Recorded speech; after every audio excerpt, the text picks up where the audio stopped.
Hey everybody, Atticus the Death Miller here. By the time that you're about to watch this upcoming video, it was shot a couple weeks back, but to give you the rundown of why this took forever, just a lot of stuff that was beyond my control was going on outside of YouTube. Basically did not have any time whatsoever to make videos, mostly due to two hurricanes, one of them being Milton that just breezed through my lovely state of Florida, so that was fun. But essentially I know that I say a lot of stuff after the end of this episode, but just a little bit of a rundown. Yeah, a lot of stuff has been going on.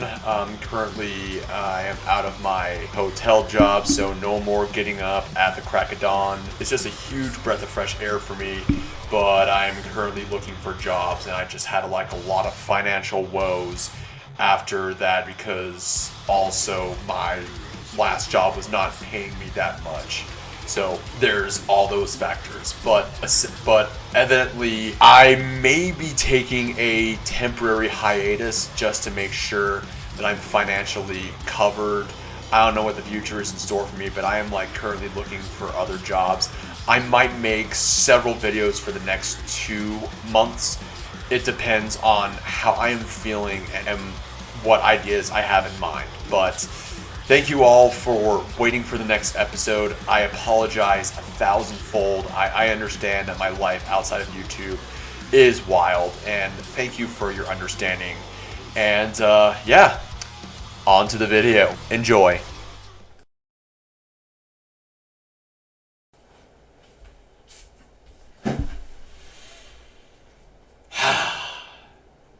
Yes, this is all off. I am sorry to say this, but deal with it. But it's been a long time since I made a video, and let's get to it now, shall we? We all know that wrestling is fake. It's predetermined, choreographed, but we still love it besides all of the deep dark curtains surrounding the wrestling business. But what people just don't seem to grasp is that people also buy into the lies of politicians. We all know that politicians promise us all these wondrous things once they're elected into their official seats that they're trying to run in their campaigns, but they ultimately do not do the things that they were promised once they were sworn in office. What if you combined both politics and wrestling together? Well, it all culminated into the biggest wrestling event in history in one of the most isolated and authoritarian countries of the world.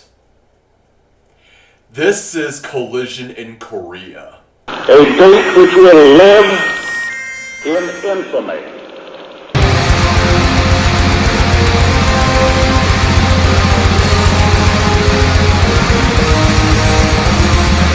Hey everybody, this is Atticus the Death Miller, and welcome to another episode of the Death Metal Historian, aka the bootleg version of Absolute Madness. And on this episode, we're going to be talking about Collision in Korea. And I know a few things before we start the beginning. I know a lot of you people are going to say to me in the live chat in the comments, Atticus the Death Miller, you can't do an episode on Collision in Korea. Dark Side of the Ring already covered that. You're going to be copying off of them. I want to counteract with that by saying, if Count Dago can do a Mad Lads on New Jack, then I can do a Death Metal Historian on Collision Korea. From the words of Degeneration X, I rest my case. But I also really want to touch this subject because it is such a wacky as well as insane tale that I just could not resist making a video on. Not only was this the biggest wrestling event in history, there is espionage. There is an attempted murder. How did this all unfold in Collision Korea? Let's find out. So if we're going to be talking about Collision in Korea properly, we must introduce the very protagonist of this story, Eric Bischoff. To a lot of people in wrestling circles, Eric Bischoff is a well-known figure in the wrestling business. but to some people, including the GOAT himself, JR, Eric Bischoff is a no-good, lousy son of a bitch. Hey! but when he was just getting his start in the wrestling business, he was a former salesman up until he got a job offer as an announcer in a promotion called World Championship Wrestling. But all of you know it best as WCW. We have to also talk about the background of the wrestling business during the late 80s and early 90s. WCW was a second contender, a regional promotion up against the establishment, which was, of course, the WWF, or World Wrestling Federation, but we all know it today as WWE. And it was ran by, of course, the MacMan himself, Vince McMahon. Bischoff saw that being number 2 was not his option being in this very lucrative business. And so, throughout the early 90s, he decided to do a bunch of reformations. One of them rekindling a fractured friendship with another promotion in Japan called New Japan Pro Wrestling. I wanted to re-engage New Japan Pro Wrestling and just to see if I could possibly resurrect that relationship. And it went really well. We did. And I started bringing a lot of the top Japanese stars over to the United States on a real consistent basis. But also to do the same thing with our WCW talent over in Japan, because that way our talent was getting more exposure in that market, their talent was getting great exposure in our market, and everybody's happy. And he did a lot of business with New Japan Pro Wrestling's promoter, the legendary Antonio Inoki. Antonio Inoki is a very, very, very legendary figure in not just Japan, but the wrestling business of itself. So try to picture a Japanese version of Vince McMahon, except for all the crazy shit that Vince McMahon has done over the years, but Vince McMahon with morals. And also a giant-ass fucking chin. Antonio Inoki is a one-of-a-kind personality. Also, Inoki was dabbling in politics, and he made a political party called the Sports and Peace Party. Inoki would use his love of athletics along with politics in order to bring people together. He was a person that also did a wrestling and boxing match between the great one Muhammad Ali before Rocky and Thunder Lips, and also used his love of sports into politics to rescue Japanese nationals in Iraq, who was ran by, of course, our boy Saddam Hussein. But Inoki approached Bischoff with a once-in-a-lifetime opportunity, where he came over to Bischoff saying, hey, I am doing this one huge event that's gonna trump everything that I've done so far. So, how do you feel about going to Pyongyang, North Korea? Bruh. I have several questions. This was something that blew Bischoff out of the fucking window. I put that piece of the puzzle together, I got the rest of my team together. Sure, I've never been to Pyongyang, North Korea. Let's do that. And Bischoff, knowing that he has never been to a country like North Korea, why the fuck not? When it came to traveling to North Korea, the United States government even then viewed North Korea as a much more hostile potential enemy, so Americans were not supposed to be in North Korea. And even going to the federal government to get permission to do something, it could take 6 months to get a yes or a no. So I just said, yeah, I'm just gonna go. My boss didn't even know I was doing it. But before we delve into the plans and preparations into entering North Korea, we must do a little bit of a lightning round on the history of the Democratic People's Republic of Korea first. So a little brief history of the Korean Peninsula over here. So I know it mostly took place in North Korea, but we have to understand how this peninsula became what it is today. So the dawn of the 20th century, the Korean Peninsula was doing its own thing up until Japan became very, very advanced over a span of a century thanks to Commodore Matthew Perry's shenanigans in the island nation. Thus, the Japanese became very, very determined to start doing a bit of boogaloo shit. So they set up colonies. And one of those colonies was in the Korean Peninsula, which they took over that peninsula up until 1945 at the end of World War II. The Korean Peninsula was split between two superpowers, being the United States and the Soviet Union. And they left it split so that both sides would figure out what to do. And then, of course, the Korean War happened, thus resulting in a stalemate at the DMZ zone, as I explained earlier on my Wolfgang Engels episode. Thus, the two Koreas were split, the South being the Republic of South Korea, or ROK, and the North being the Democratic People's Republic of Korea, or the DPRK. And it was led by none other than its charismatic leader, Kim Il-sung. Kim Il-sung was a very, very brilliant tactician that helped out the North Koreans during the imperialist rule of Japan, along with the Korean War. But he was also a very good liar. And now that the DPRK had its backing from the Soviet Union, in order to get more funds and more money to help out, feed, and give infrastructure to the DPRK, he gave a lie out to the Kremlin saying, oh yeah, we are very plentiful over here, just give us more funds so that we can keep the South Koreans at bay, or the Americans at bay as well. And thus, the Soviets bought into it, giving them more funds so that, they would stop capitalism and imperialism. And surprisingly, and I know we think of North Korea what it is now, but during Kim Il-sung's reign, things were pretty good within the DPRK. Meanwhile, in the South, and yes, I have to be fair over here, there was various dictatorships and coups that was going on in South Korea. So South Korea was pretty messy over the latter decades of the 20th century. Meanwhile, North Korea was doing pretty good up until April 26, 1986. That's when the Chernobyl nuclear meltdown happened, thus resulting in the inevitable collapse of the Soviet Union.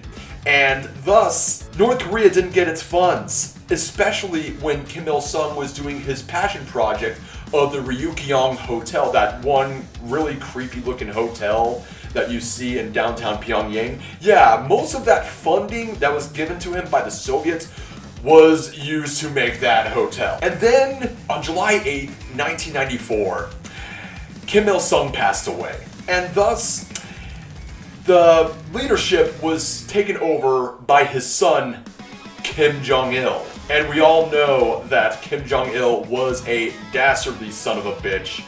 Especially during his first few years of power, there was a famine happening in the DPRK.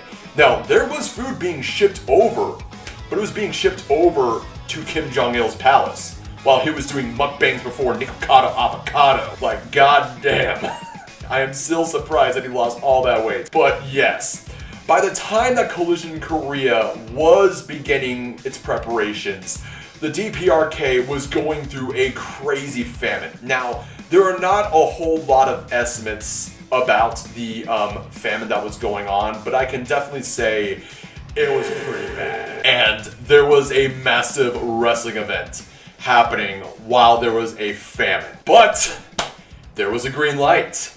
And thus, our boy, Eric Bischoff, began his preparations. Bischoff went to work. He, of course, went to his first option, which is Hulk Hogan. And it was a 5-minute conversation to see if Hulk Hogan was going to be on board with this massive event. And Hogan responded by saying, "That's not going to work for me, brother."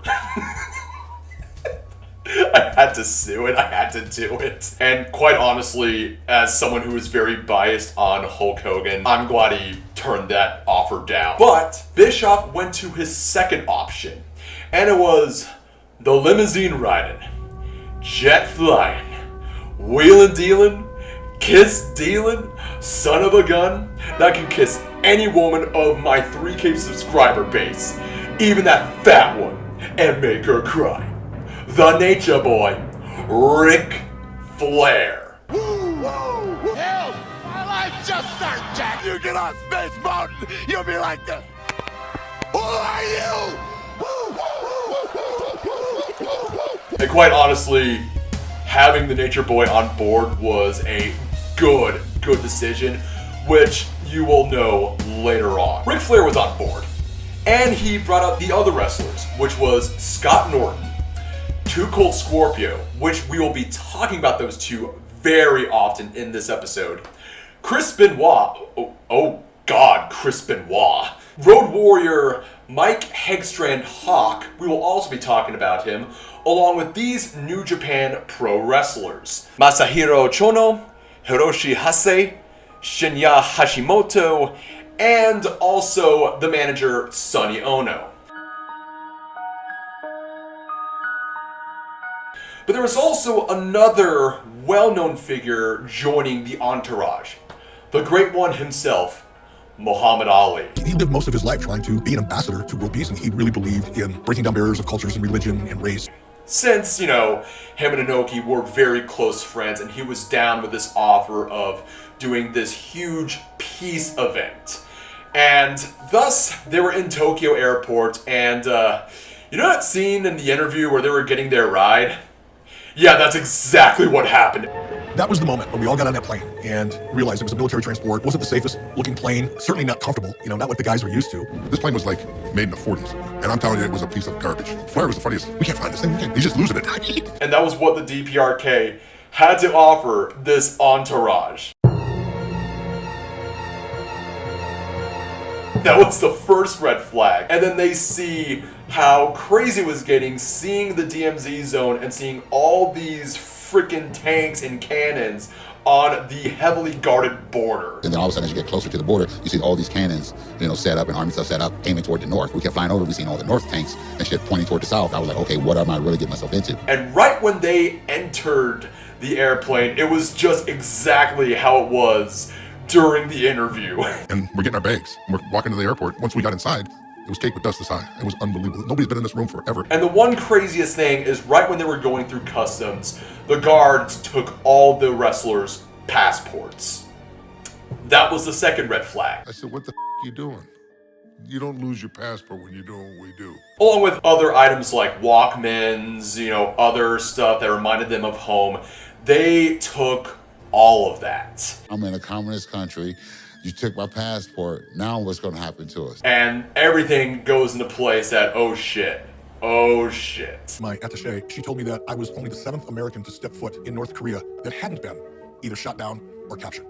Right there, that moment, that puts everything into perspective. And also, I want to point this out that they had to do a lot of propaganda taping, as in offering their respects to the late great leader Kim Il-sung, saying like, oh man, we are honored and privileged to be there and giving flowers to your late leader Kim Il-sung. We are all very touched and honored to be here today. Now I know a lot of you people will be saying, yeah, I wouldn't be doing that, but you have to remember, you're in a very, very authoritarian nation that is isolated from the rest of the world, and it is literally like you are living in the Twilight Zone. Like Scott Norton said, it was like living in the Twilight Zone or 1984 in my personal opinion. And also, Too Cold Scorpio, when he was in his room, he remembered that there were several channels that were all propaganda. So essentially, it was just all brainwashing. And all you get is 3 government channels, all political. So it was like, why even bother? So it was really kind of drive you kind of nuts. The wrestlers could also say that when they were walking around, there were a few guards following them around. A lot of eyes were on the wrestlers. And it puts in a lot of perspective of what was happening. And even though it was a huge ceremony of peace and unity, they still were under constant surveillance. And it is going to get a lot worse once we delve into this episode. I have to talk about this because this is one of the highlights of Collision in Korea. I cannot stress you enough on how crazy this story is. Bischoff woke up early in the morning craving a jog. That is a little bit dangerous to do because not only you are in a foreign country, you're in the DPRK out of all places. So going in a jog where you do not know anything about the culture and its society is not the best idea. I mean, I was in Amsterdam for like 2 or 3 days with my brothers, and I still needed to know where my Airbnb was at. So I couldn't just go around jogging across the place knowing that thinking that I knew the place, but still, that's besides the point. Bischoff also did not inform his attaché, who was keeping an eye on him. He got on his running gear and decided to go on a little jog across Pyongyang. Now, it was dead quiet outside downtown Pyongyang. Like, I know that there are some joggers and homeless people when I get up at the crack of dawn for work, but it was like a ghost town. And as soon as the sun began to rise and people began to spring forth out of their crazy, very dystopian looking apartments, they all spotted Eric Bischoff, a Caucasian man in running gear jogging. They were losing their collective shit. They thought that he was a monster.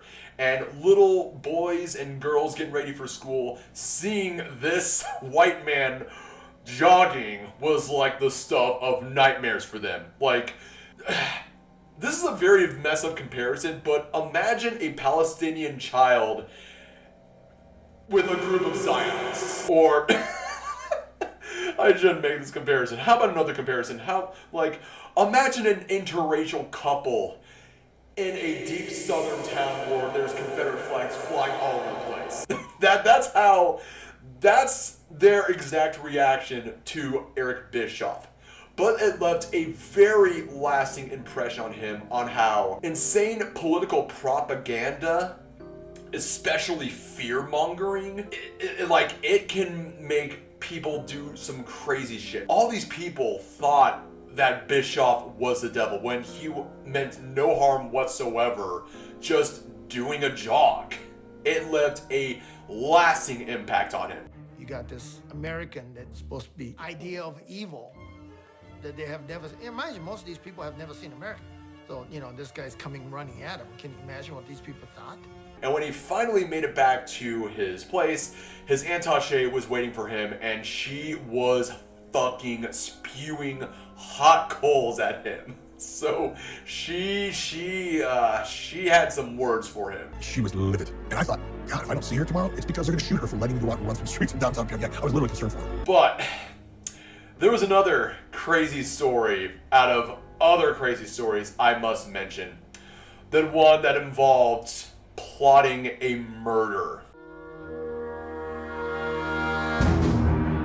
We are up to the part where we must talk about the beef between Mike, Road Warrior, Hawk, and Too Cold Scorpio. Now, Hawk being one of the Road Warriors, which their gimmick is fucking awesome, I'm not gonna lie. And Too Cold Scorpio being one of the best high flyers, one of the best technical wrestlers of his generation. So, and what led up to Too Cold plotting to murder Hawk? Well, let's begin the very beginning of their beef. Everyone is all huddled up in a bus, and Too Cold had a little bit of beef with Ric Flair. So something happened which caused Too Cold Scorpio to be fired or suspended, which made him very, very, very salty. So he was still salty after all this time. So Hawk looked around to see where Ric Flair was at, ultimately seeing Ric Flair going in a limousine instead of the bus. And Hawk was all like, hey, maybe he's waving over to me so that I can join with him. In which Scorpio responded by saying, fuck that pussy. Hawk turned over saying, what, pardon? I beg your pardon? And then Scorpio responded by saying, I said, what part of it you didn't hear? Was it the Kim let it rhyme by himself, or was it the pussy part? Thus, Hawk replied by giving him the game over. And that ultimately snapped Too Cold Scorpio, and the two of them began a brawl on the bus. The Japanese wrestlers were trying to separate both of them, but also during that scuffle, Scorpio attempted to rip out one of Hawk's eyeballs. I jumped on him, stuck my finger in his eye, and I was on my way out with his eye. I had his eye halfway out of the socket and stuff. And Japanese boys jumped on me, I scored further and stopped. And then we kind of got up. I ripped up my shirt, and I just gave him a wow, straight kick right in the face. Backed him up, and that's where they slowed him down, and the boys had enough distance to get between us and calm us down. But ultimately, everyone chilled out, but tensions were rising. Even though Scorpio was confident that he whooped some ass on Hawk, you have to understand this. Hawk was going through his medications to cure his hepatitis C. Yes, he was diagnosed with hepatitis C. But if Hawk was in full strength and he didn't have the hep C, he would have destroyed Scorpio, according to Scott Norton.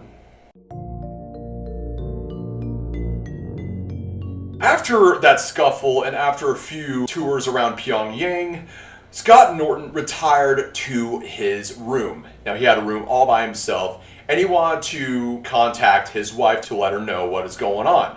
And so he goes, "Babe, how's it going?" But his wife, Tammy, no, not Tammy Sitch, but his wife, actual wife, Tammy, responded by giving him a lot of bullshit that he wasn't getting, that she wasn't receiving any of his calls, that she thought that he was out partying with the boys, because, you know, boys being boys. I'm sorry I had to do it. His wife thought that he was out with the boys partying, drinking, and fornicating with a bunch of women since he was outseas thinking that he was still in Japan.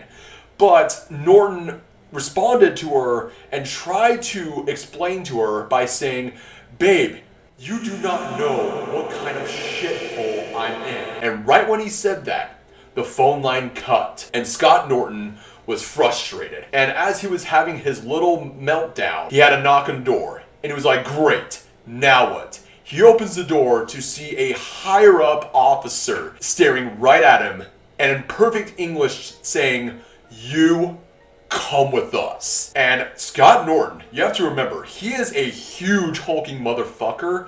He was metaphorically shitting his pants. So he was led to a interrogation room where he had other two soldiers behind him.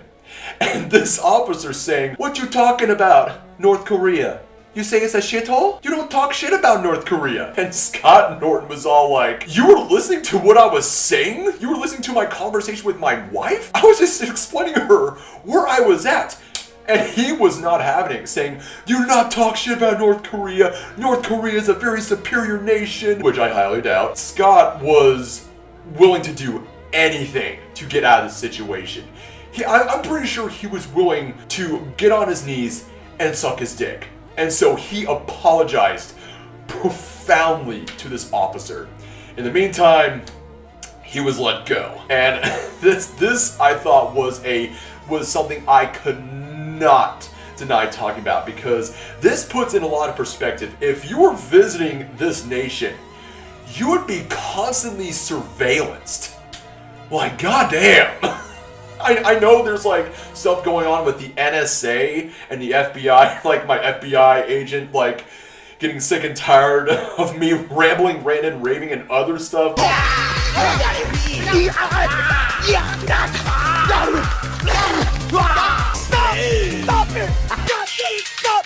This is a whole nother levels of like crazy bullshit. I got to my room and I'm just going, "Oh my God, what just happened? Can't mess with these people, Scott." But you think they might have had a little talk with us and give us a little heads up on this stuff?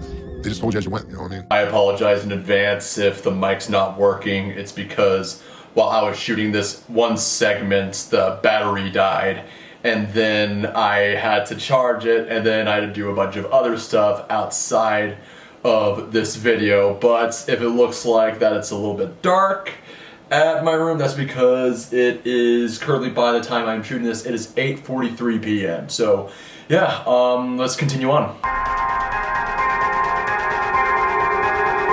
So after that very personal wiretapping, phone tapping, whatever tapping you want to call it, on Scott Norton, the gang went on several other propaganda tours around North Korea, especially this one ancient temple of one of the kingdoms when Korea was a unified peninsula. And the wrestling entourage was accompanied by none other than the great one, Muhammad Ali. And something very amazing happened. Muhammad Ali just out of sudden began to run up the steps of this temple, and once he got on top, he began shadowboxing, just like in the olden days. And this was viewed by the wrestlers and Bischoff and Inoki.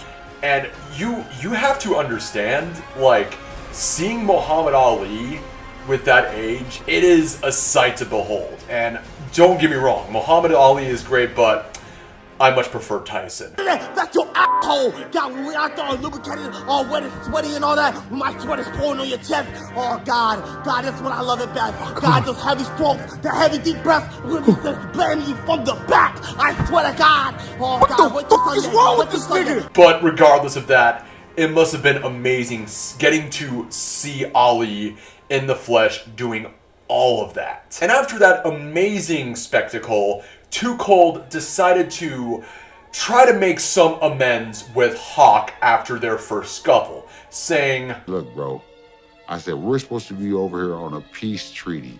And I said, we over here acting like fools. We fighting amongst each other, Americans." Up until Hawk decided to swing at him going for round 2. Bruh. They were both separated, and Scorpio was like, alright, you want to do this? I'ma hurt you.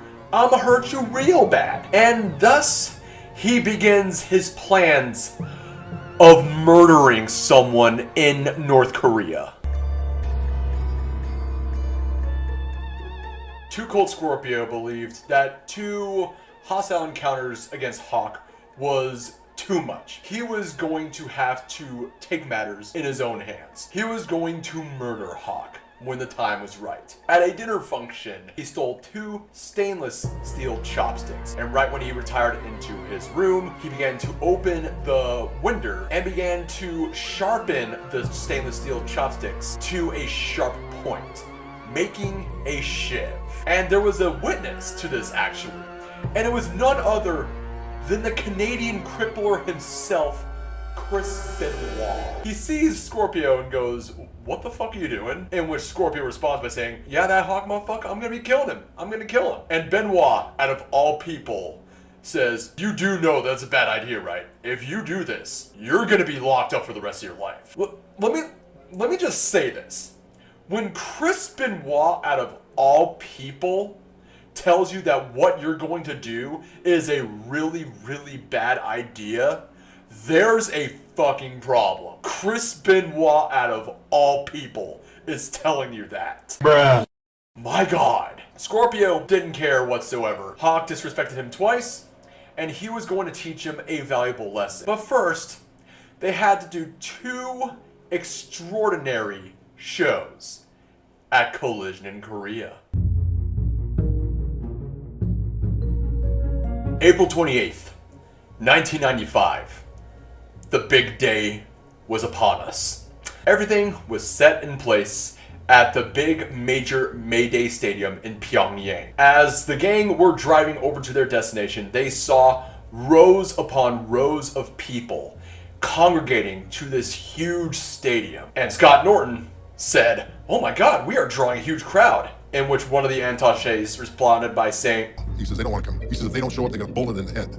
Forced attendance. And I'm just going, you got to be kidding me. Before the matches would begin, there was an extravagant opening ceremony. This is amazing. We're leaving WrestleMania in the dirt. 我々が思ってる以上にはるかに、なんていうかね、私なりの商売の中でもいくつか大きなイベントがあるけど、これはやはり、すごい私なりの勲章だと思います。And I tell you this, like, if you remember watching the opening ceremony at the 2008 Olympics, it was a lot like that. But Too Cold Scorpio exclaimed by saying, "The way that you had over 100,000 people working and moving together and flashing off at the same time, it was mind-blowing. You didn't even have to be high to trip off that. I mean, it was straight up mind-blowing." So, essentially, yes. And then, after that amazing opening ceremony, the matches began. But there was just one problem. You would think that with all of those people at attendance, that everybody would be going crazy. It would draw a huge, huge pop. In fact, no one was even cheering.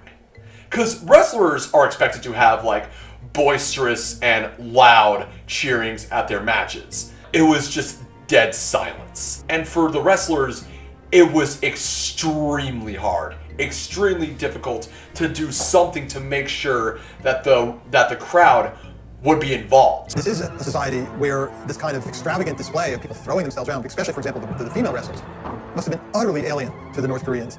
I wrestled Hashimoto the first night in the main event. The North Koreans just stood there and watched us.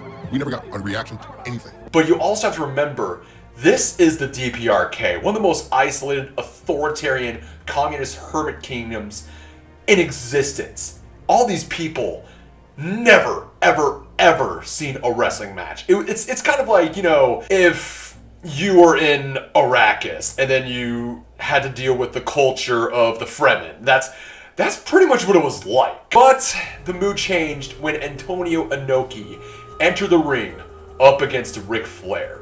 Because not only did he organize this with Bischoff, it was a love letter to his late sensei, Ricky Dozen. Ricky Dozen, at his heyday, was one of the most legendary wrestlers in Japanese history. But he was also a North Korean national, and it didn't really bode well with a lot of the Japanese higher-ups of the Yakuza. Now, yes, if you don't know by now that the Yakuza is heavily involved in the Japanese wrestling business, and having a guy like Ricky Dozen rising up to the top of Japanese wrestling, it was not good for them. And thus, they did a hit on Ricky Dozen.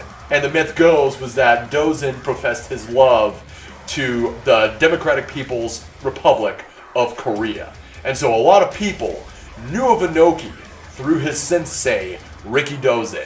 And let me tell you that when I say the crowd went wild, once Inoki won the match, everybody went bonkers. Absolutely bonkers. It was also a great testament on how Ric Flair really helped Inoki get over on this match. And again, if it was Hogan, it would have been really shitty. I'm just going to say it right there.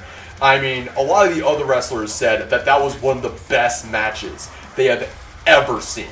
And nobody would ever, you know, pull over Inoki to the top on that match than the Nature Boy himself. So that is a huge testament to Ric Flair.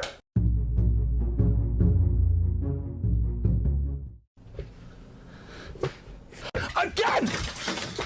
You idiot! The wrestlers were getting ready for one night before their flight back to Tokyo. Out of all of them, Too Cold Scorpio had to settle the score. He had his shiv all set, and once he met up with Hawk, he was ready to go. And thus, it was the two of them in an elevator.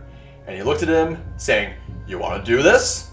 Like, you want to do this?" In which Hawk responded by saying, I ran out of pills. I ain't got no steroids, got no smoke, I got no nothing. My nerves got to me, I was upset. Which was Hawk's way of saying, "I apologize." Scorpio responded by saying, "I accept your apology, but if you want to get back to Tokyo, if you want to duke it out, I'm right over here." And then he goes, "Whatever." But thankfully, Scorpio never murdered Hawk, and he never duked it out with Hawk once they made it back to Tokyo. But he got an ass whooping and learned that Scorpio ain't the one to mess with, I'll tell you that shit. So, yes, spoilers is that they made it back to Tokyo, but once they got back to the airport, all of their stuff that was taken from them, including their passports, was brought back to them, and that huge uneasiness that was perforating throughout their stay in Pyongyang started to fade away once they left the isolated authoritarian nation and back to Japanese grounds. And once they landed, Ric Flair rushed over to the tarmac, kissed the ground, and just was normal Ric Flair, just wooing and hollering, "I love Tokyo, baby." And man, that must have been quite a sigh of relief and a big morale boost to the promoters and the managers and the wrestlers, that not only did they experience one of the biggest wrestling events in history, but they managed to make it back in one piece. Especially them not murdering each other. Collision in Korea played a pivotal role in the future of wrestling entertainment for many years to come. It has been dubbed the biggest attendance in wrestling history, drawing in a crowd of over 150,000 on day one and 165,000 on day two, making it a combined total of over a whopping 315,000 people. This was a huge slap in the face towards Vince McMahon. After the event, sadly, it failed to popularize Inoki's ambitions, thus losing his election bid and dropping out of politics for good. And quite honestly, I do not blame Inoki. And good on him, because politics always brings out the worst in people. Can relate. But the latter, it was a huge break for Bischoff. After the turnout of Collision in Korea, Bischoff was more than determined to go toe-to-toe with the establishment that was the World Wrestling Federation. There, on September 4th, 1995, inside the Mall of America, the first episode of WCW Nitro aired live. Thus, the Monday Night Wars began. Fast forward a year later, on July 7th, 1996, Bash at the Beach was aired in Daytona Beach, Florida. This was where the most shocking event, not just in WCW history, but wrestling history happened. Hulk Hogan turned heel against Macho Man Randy Savage and Sting, aligning himself with the Outsiders Scott Hall and Kevin Nash. You can call this the New World Order of Wrestling, brother. And since then, for the past 87 weeks, under the leadership of Eric Bischoff, WCW annihilated the ratings every Monday, putting the WWF in the dirt. It seemed that the promotion was in a very, very bright future. Until the company started to get stagnant, Hogan got really greedy with his creative control contract.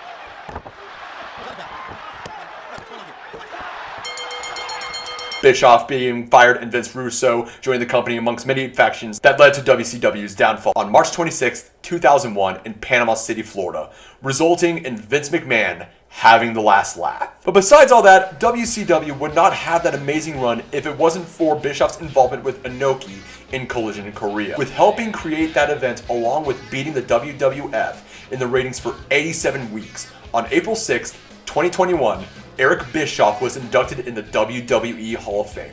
Whether you like it or not, along with his stints after WCW and WWE, he has had a very illustrious career. Antonio Inoki too had an amazing career within the wrestling business, that in 2010, he was inducted in the Hall of Fame. Sadly, on October 1st, 2022, Inoki passed away at the age of 79. Now, I know that the series of events in Collision in Korea was absolutely crazy. Living in an authoritarian communist hermit kingdom where you are forced into propaganda, constant surveillance, and even plotting to kill your fellow wrestling acquaintance. But was it all worth it in the end? Absolutely.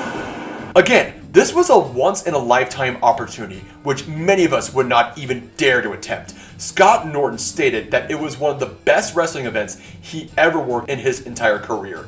Too Cold Scorpio also commented that his bragging rights against Hogan was that he wrestled in front of over 315,000 people, which honestly is a massive W. Now, would I ever recommend visiting the DPRK?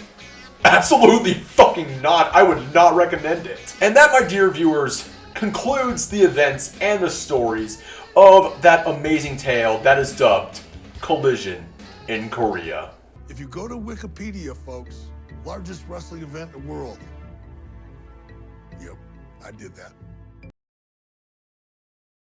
So, what'd you think about this episode? Did you like it? Did you dislike it? What'd you think about that plot to kill Hawk? What did you ever even think about even visiting the DPRK? Is Kim Jong-il Rounry after his death? Leave it all down in the comments below. And I just want to do like a little bit of an update and just let you know what's going on. It's been very, very, very tough for me to even like make videos at all. It's just, I mean, trying to make videos is very tough, especially with what happened the past 3 months. It was very, very, very difficult. I was up in North Carolina for a vacation, but I mean, doing my job at the hotel, which now I am currently starting a new job, which I don't have to get up at the crack of dawn. I can just work an easy 9 to 5, and thus hopefully I will have a very normal routine going on. But yeah, the past month I was just done with almost everything. But thankfully, I'm just hoping I can get out more content before the end of 2024. I know this channel has been really, really stagnant, and I hated the fact that I had to like do stuff outside of YouTube, and I had to take care of stuff that was absolutely beyond my control. I wish I could go into further details, but maybe sometime in the near future. But Hopefully you can stick around. Hopefully you enjoyed this video, and stay tuned for more to come if I can have the energy to ever do so. So guys, please be patient, and thank you for understanding. It's been very, very, very tough for me. Without further ado, ladies and gents, I'm Atticus the Death Miller. Hope you like this video. Subscribe to my channel. Links are down in the description below. Keep it metal. Stay safe. Stay healthy. Have an excellent and blessed day, y'all. Cheers, motherfuckers.